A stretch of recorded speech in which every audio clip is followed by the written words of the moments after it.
Stop, you haven't subscribed to the channel yet. Subscribe now, we have new stories every day. Now let's go.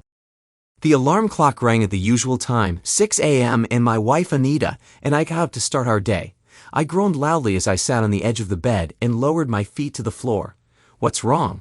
"You're groaning like an old man," she teased, heading to the bathroom. "I feel like an old man after what you did to me last night." I heard her laugh in the bathroom, recalling the previous evening. She had been very energetic that night. Today she was leaving on a business trip and would likely be gone all week, leaving me home alone. I was not looking forward to it. I heard the shower running and thought about joining her, but then decided against it. She had taken too much out of me the night before. When I later returned to the bedroom, she looked lively, while I sat feeling sorry for myself. "Come on, old man, get up and go.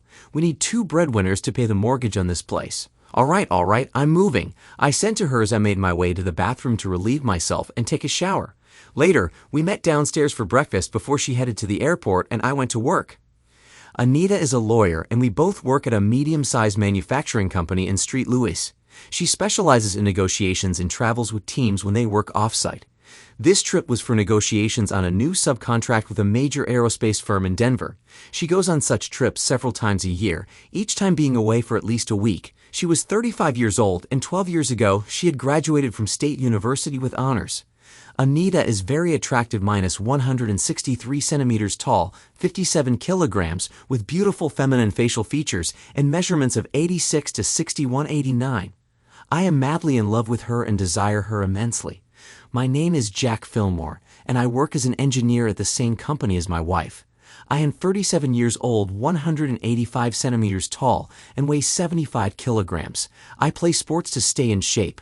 We both love playing golf and often join our friends to form a foursome. We met at a company picnic, and for me, it was love at first sight.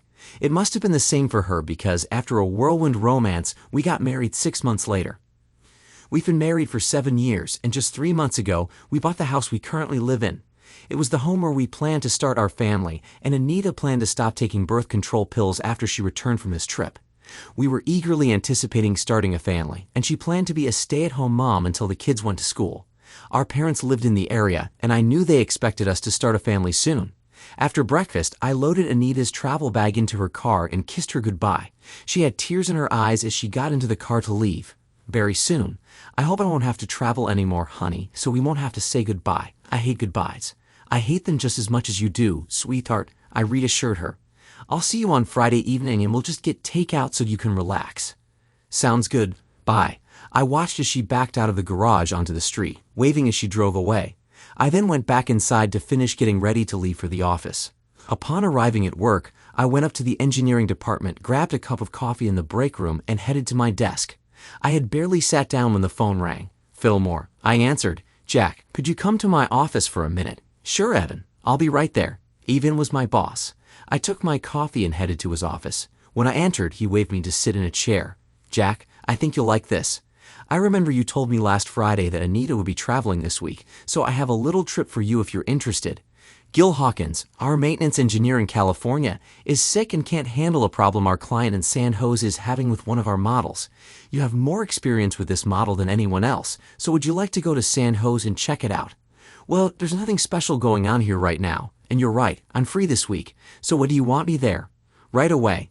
Let Kathy book your reservation and tickets. Call the client to let them know you're coming, and find out what the problem is." "Sounds good. I'll take care of it." I started to feel a bit more enthusiastic about life. I could swing by home, pack my things, and fly out this afternoon. I'd be at the client's place in the morning. All right, safe travels.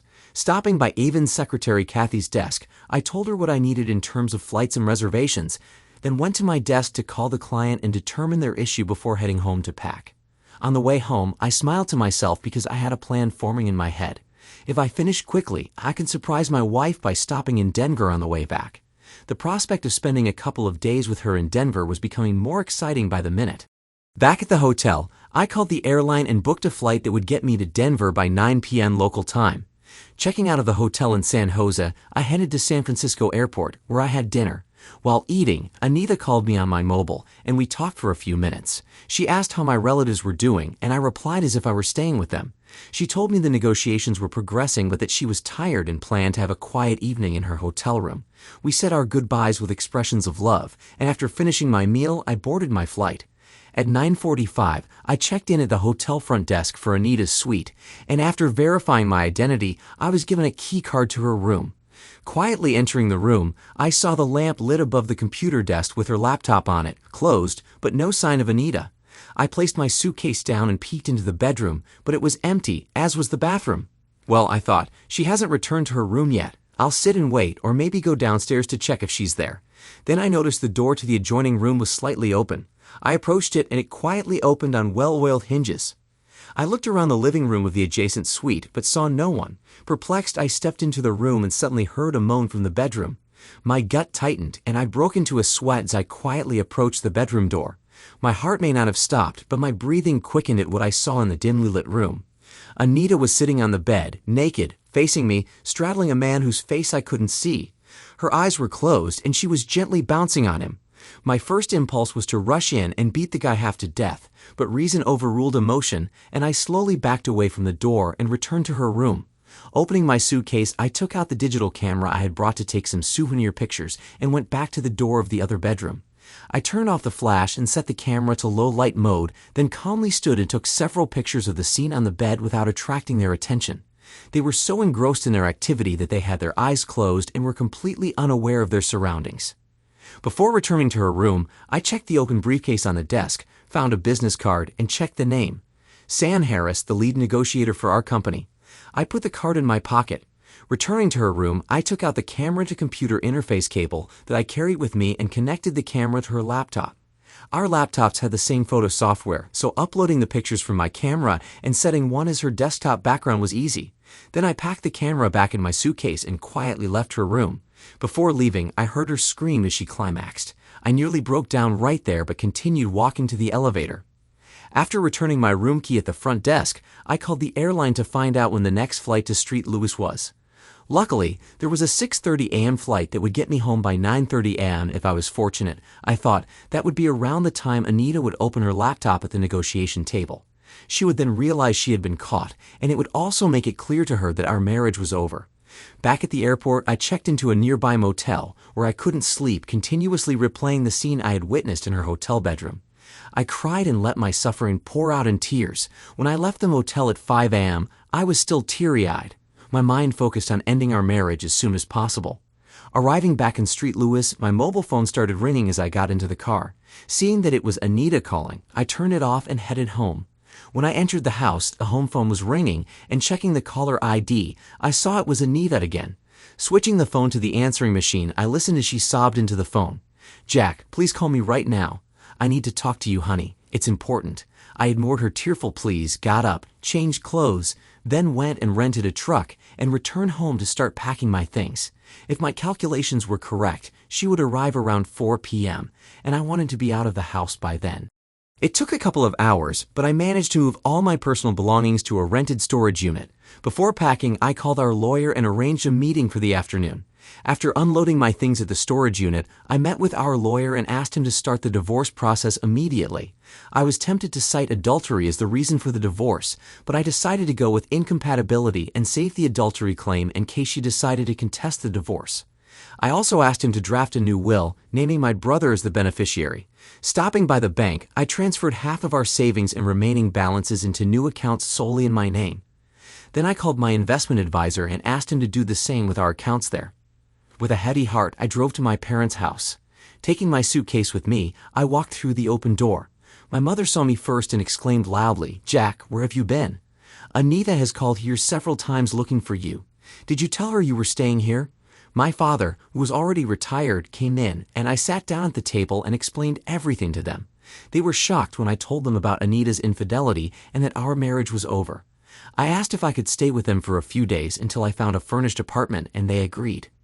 I think my calculations were pretty accurate because around 6 in the evening, as we were sitting down to dinner, there was a knock on the door. My father got up to answer it, and a minute later, he returned with Anita behind him, looking very upset. "Jack, why haven't you been answering my calls? I needed to talk to you. You moved all your things out of the house. I think the message I left for you on the desktop will tell you everything you need to know. Oh God, I was so afraid it was you. Can we go somewhere and talk, honey? Please. Anita, I'm no longer your honey, and I have nothing to say to you. I've already started the divorce process, and our lawyers can handle everything. What I saw in Denver destroyed any feelings I had for you, and I want you to leave so I can finish my dinner. Oh, please, Jack, no. Please don't do this without talking to me.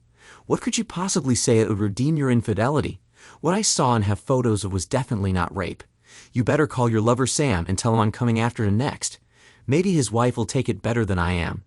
Oh God, can we please talk? Please, Jack, please leave, Anita. My dinner is getting cold. Here's what I'll tell you. Why do you write me a long letter explaining how you can justify breaking your wedding vows? I'm sure a smart lawyer like you can articulate how this was somehow my fault and how you can still love and respect me. Sobbing, she turned away but glanced back before reaching the door. Please, Jack, don't end our marriage without talking to me. Goodbye, Anita. After she left, my parents sat there stunned. That was awfully cruel, Jack, my mother said. Mom, do you want to see the photos I took of her with her lover? That's what's cruel. She has no respect for me, and I can't live with that or ever trust her again. Do you want me to have children with such a woman? I know, son, my father finally spoke. Maybe, if things cool down a bit, you might see things differently. I knew my parents were very fond of Anita. I don't think so, Dad. Let's talk about something else so I can digest my food. All right, son. Anita. On Monday morning as I left the house, I regretted having to leave Jack, but I thought about how wonderful it would be when I returned and we could start our family. We had waited so long to make sure we were financially and career-wise ready to become parents. Now, everything was almost in place. The trip to Denver went smoothly. I sat next to Sam Harris, our lead negotiator, and we chatted a bit about the negotiations for the next day and a little about what was going on with our families. He knew that once I got pregnant, I would leave my job, and he said he would miss me.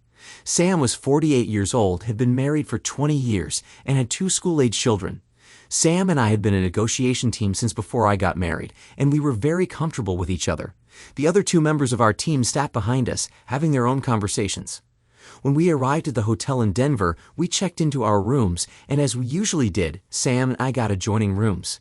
Initially, this was done to facilitate evening strategy meetings, but about 10 years ago, sex became involved, and we convinced ourselves it was a way to relieve stress after a long day of negotiations. At the time, we told ourselves it wasn't really cheating if it helped us at work. Sometimes we laughed about it. Then after Jack and I had been married for a couple of years, I started to feel uneasy, and we stopped. Finally, during particularly grueling negotiations, Sam asked if we could do it again to relieve stress and anxiety. I reluctantly agreed and quickly got swept back into it with him. The thrill of cheating and not getting caught significantly boosted my libido at home.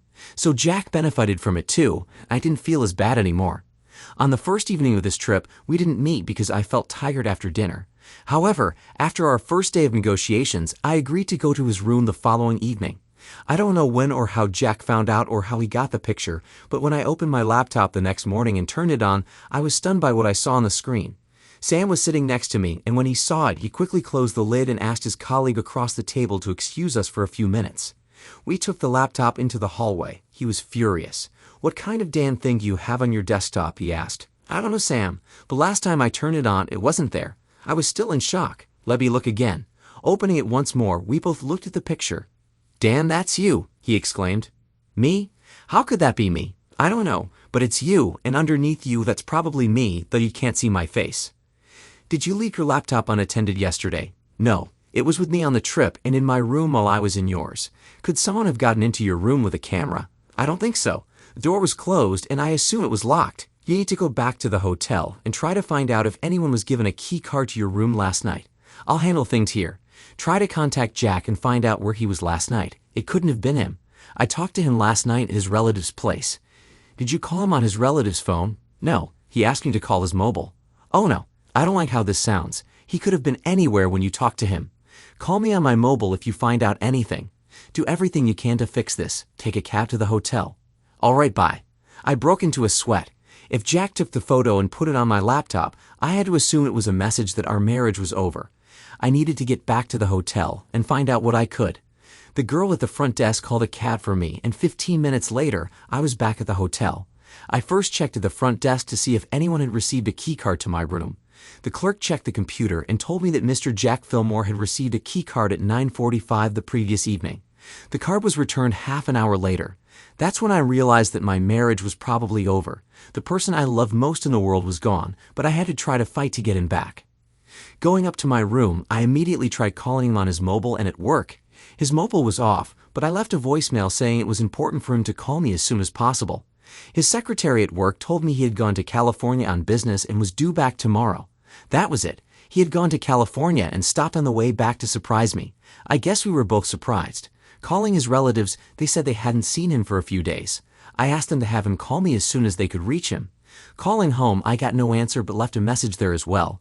I sat in the room and cried. I had no way to talk to him unless I went home. So I picked up the phone and booked tickets to return to St. Louis on the next available flight. After packing my things, I called Sam on his mobile and told him what I had found out. He was silent for a minute before speaking. Anita, I think we are both facing divorce or something worse. What could be worse than divorce? In the company we work for, there's a policy prohibiting close relationships between senior employees. We could both get fired. That would look bad on our records. Oh God, I should have known that. But as far as I'm concerned, losing Jack would be much worse. Losing my family would be terrible too, but you need to get back to St. Louis and find Jack. Maybe he will listen to reason. I've already booked tickets for a flight that leaves at noon. I need to be back there by 4:30. For my own sake, I need to find him and talk to him. I'll let you know how it goes. I'll have to stay here until the negotiations are over. I'll be waiting for your call. We said our goodbyes and hung up. Grabbing my bag and laptop, I hurried to the lobby, checked out of the hotel, and took a limousine to the airport. The entire way to St. Louis, I prayed that Jack would talk to me. I had to explain that it was just sex and it didn't affect him. I had to lay it all on the line, hoping he could see my infidelity as nothing more than meaningless sex. When I got home, I didn't notice anything unusual at first, but when I entered our bedroom, I saw that all his clothes and personal items were gone. I realized he knew everything and had left me. I needed to find him. After many fruitless phone calls, I finally decided to go to his parents' place to see if he was there or if they had any idea where he might be. He was at his relative's house, and his reception made me sick from the callous cruelty. He told me that he was in the process of filing for divorce and did not want to talk to me, saying there was nothing I could say to change his mind. After sarcastically telling me to write him a long letter explaining my position, I left, got into my car, and cried. The family we had planned would never happen. We would never grow old together or share the joy of grandchildren. From a selfish standpoint, I was even more distressed by the thought that by the time I found another husband, I would be too old to conceive a child. Finally, I started the car and drove back to our empty house. Jack. After a sleepless night filled with visions of Anita and Sam together in bed, I got up early, went downstairs at my parents' house, and made coffee. Then I took my laptop and camera and started uploading the photos from the camera to the computer. I thought I should see if I could identify Sam in the pictures. Looking at the photos, I couldn't clearly see Sam's face, but then I noticed something on his right hand, which was reaching for Anita's chest. Zooming in, I saw what I needed, a tattoo, and zooming in further, I could see it was a heart with the word Marie. Sam's wife's name was Marie. That was all I needed. So I went back upstairs, took a shower, and got ready for work. When I came back down, my mom was already up and making breakfast. Later at work, I burned several CDs with the photos I had taken, including the one showing Sam's tattoo. I also printed several sets and put them all in a folder. Then I went to our HR department and asked for a meeting with the manager. Eventually, Phil and I met. Our company wasn't that big, and we played golf together. I took a set of photos from the folder and laid them out in front of him. "What are these, Jack? Pornographic photos?" He smirked. "Sorry, Phil, they might look pornographic, but that's my wife and Sam Harris, and the date and timestamps show they were taken on Tuesday evening in Sam's hotel room in Denver. They were there on a business trip for the company." "Damn, Jack, I'm really sorry. What do you want me to do?" "You can fire them both for violating the company's code of conduct clause in their contracts." "We've never enforced that before. Are you sure you want to go through with this? It will bring their affair to light. I suppose this means you're planning to divorce Anita because of this." "I've already instructed my lawyer to prepare the papers, but if you don't act on this, I'll sue the company." "All right, Jack. I'll refer this to our legal department and get the process started." Then I went to see my boss, Evan, to tell him what was happening in my life. He was appropriately horrified by what I told him about my wife and Sam Harris. When I asked for the rest of the week off as vacation, he readily agreed. Before I left, he congratulated me on the good work I had done during my trip to California. The client had called and praised me for how quickly I resolved their issue and got their production line back up and running. He also asked if I would consider taking on a job in California, as the current field engineer was retiring due to health reasons. I told him I would think about it and give an answer when I returned to work next week. As I was leaving Evan's office, his secretary Kathy stopped me. Jack, your wife was here looking for you. She said she would come back later. Kathy, under no circumstances do I want to see my wife. Please let her know that when she returns. Oh my God, Jack, I'm so sorry. I didn't know there was a problem. There's a big problem, Kathy. We're getting a divorce. She and Sam Harris were having an affair. I knew that by noon, everyone in the company would know. Kathy loved to spread gossip. Then I returned to my desk and called Marie Harris, Sam's wife. I knew her from company picnics and understood that my revelations about our spouses might be very hard for her to hear. Marie, this is Jack Fillmore. How are you, Jack? I talked to Sam last night and he asked if there were any updates from you, but he didn't say why you might contact me. Marie, we need to talk as soon as possible. Are you free right now? Are you still living on Fremont Street? Oh, yes. Great. I know where you are. I'll be there in 15 minutes. As I drove to the Harris residence, I was filled with dread about what I was about to do to this woman and her family. But I knew Sam had to face the consequences and Anita had to make her own decisions. Hi, Jack. Come on in. Would you like some coffee? I just brewed a fresh pot, she asked, inviting me into the living room. That would be great, Marie. Just black, please. She returned a moment later with the coffee and sat down in a chair across from me. So what's this about? I considered breaking the news gently but decided it was best to get it over with quickly. Mary, I caught your husband and my wife making love in Denver, and I'm pursuing a divorce from Anita and seeking to have them both fired. I hate to be the one to tell you this, but it will soon become public knowledge and I wanted to prepare you. I have photos to back up what I'm saying if you want to see them. I watched her face to gauge her reaction and was surprised by the lack of any real response. Jack, I guess I suspected he had been fooling around on his business trips for many years, but I hoped it wasn't true. Sam has always been a loving husband and father, and I didn't want to rock the boat, but I knew that someday something would happen and their affair would become public. I suppose this is it. I sympathize with you and your marriage, and from my perspective, I'm sorry that Sam might get fired. He's getting older, and it may be hard for him to find another job that pays as well. Now I'd have to decide what to do. Do you want the set of photos I have? Yes, leave them and I'll try to find the strength to look at them. I'm really sorry, Marie, but I couldn't let this go. Anita and I were planning to start our family, but I can't live with someone I don't trust or respect. The mother of my children needs to have both. I understand, Jack. Thank you for telling me. I wouldn't want to hear about it from other sources first. And let me say again how sorry I am for you and Anita. I'm sure she's as devastated and remorseful as Sam will be when he finds out I know about his affair. If it were just a one-time thing, it would be easier to forgive. But I believe this has been going on for years, and it's hard to accept now that it's out in the open. I have my pride, and I need to keep my composure. If there's anything I can do, let me know, I said as I left and headed back to my parents' house. It's been 6 months since I initiated the divorce process. This morning, I received a copy of the divorce settlement agreement with Anita. I never spoke to her or saw her again after she came to my parents' house. My lawyer handled everything. I gave her the mortgaged house with the expensive furniture and furnishings to waive all claims against me. Additionally, I removed my name from the mortgage. She took full responsibility for the payments. Of course, without a job, she had to put the house up for sale, and she lost money on the deal. She tried to contest the divorce, but I threatened to change the grounds to adulterate and post the photos of her and Sam online if she didn't sign the papers within 48 hours. She signed them within the required time, and so today, I'm a free man. I guess she decided she didn't need me that much after all. In any case, she was fired from her job, but being a smart lawyer and negotiator, she found another job within a month, not earning as much and without the benefits her tenure provided at the old job, but I heard she's managing and dating again. Good luck to her new guy if she finds one. I wonder if she told him about our divorce and its reasons. Maybe I should enlighten him. Marie divorced Sam and cleaned him out financially. He also found another job after being fired, but he's struggling to pay alimony and child support on his new salary. I currently live in Santa Maria, California. It's a quiet place near the coast, halfway between the Bay Area and Los Angeles. This location allows me to work in both the southern and northern parts of the state. I moved here about 4 months ago and rent an apartment in a complex with other singles and young couples, most of whom are trying to save money for a down payment on a house. Housing here is expensive, and it takes a lot of money to buy on the market. I have a steady girlfriend who lives in the same complex. She is divorced like me, but we are comfortable together, and I think we will see how things progress in the future.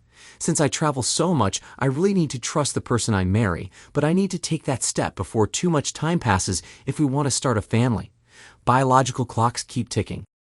Thanks to everyone who took the time to listen to today's stories. If you enjoyed it, please consider liking and subscribing if you haven't already. Feel free to share your thoughts on the events in the comments below. Take care.